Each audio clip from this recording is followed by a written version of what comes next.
दंमोन बे समाव आरो साख्रिबो नागिरबाय थादोंमोन आइया आंखौ लेंहरदोंमोन मालाबा APSC परिखाखौनो होफैदो आङो दानथामसे ओरैनो थादों MPhil जोबनायनि उनाव आइया होनो APSC खौ होफैदो मोनगोनदां नङाब्ला दस्रा मोनसे एग्जाम होदो साख्रि मोनगोनदां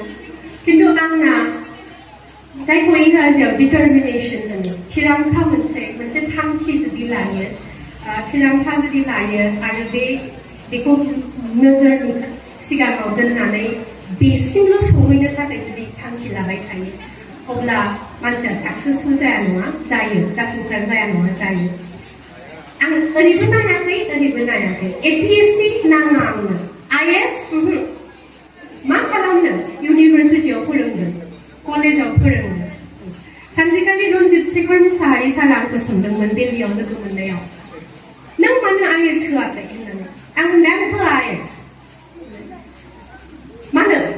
आं फोरोंगिरि जागोन होननाय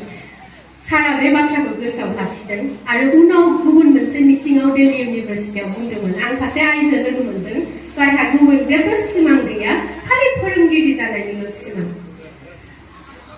बै समाव आं बुजियाखैमोन आं मानो फोरोंगिरि जानो लुगैदों आङो आंनि गुबुन फोरोंगिरिफोरखौ नुनानै थुलुंगा मोनदोंमोन आं जेरै खोन्थादों आंनि स्कुलाव प्रिन्सिपाल सार आरो मेमआ आंखौ जेसेबां थुलुंगा होदोंमोन जाफुंसार जानो थाखाय बिदिनो आङो इउनिभार्सिटियावबो गोबां बिदि फोरोंगिरि मोनदों जाय जोबोद गोरों फरेनाव फरायहैनाय डिग्री लानाय जोबोद मोजां बिजाब लिरनाय खिन्थु ओरैबायदि हाम्बल ओरैबायदि मडेस्ट जों मालाबा मा जायो गावनि जाफुंसारनायखौ लानानै एसे जेब्ला जों दुगाखांनो हमो होनबा जों बेसेबां सहैदों बेनि बांसिन गोजौआव थांफ्लाङो खिन्थु आं ओरैबायदि फोरोंगिरिफोर लोगो मोनदों जों सासे सार दंमोन उदय कुमार होननाय बियो मेगनखौनो थिखाङामोन गाहायाव नायबाय थायोमोन गोबां बिजाब गोबां इउनिभार्सिटि फरेन इउनिभार्सिटियाव फोरोंनानै फैनाय बिराद नामजादा फोरोंगिरि इंराजिनि खिन्थु नोजोरा गाहायनिफ्रायनो गाखोआ आरो बयखौबो साफा साफा सुबुंखौ साफा साफा मानसिखौ गोरों होननानै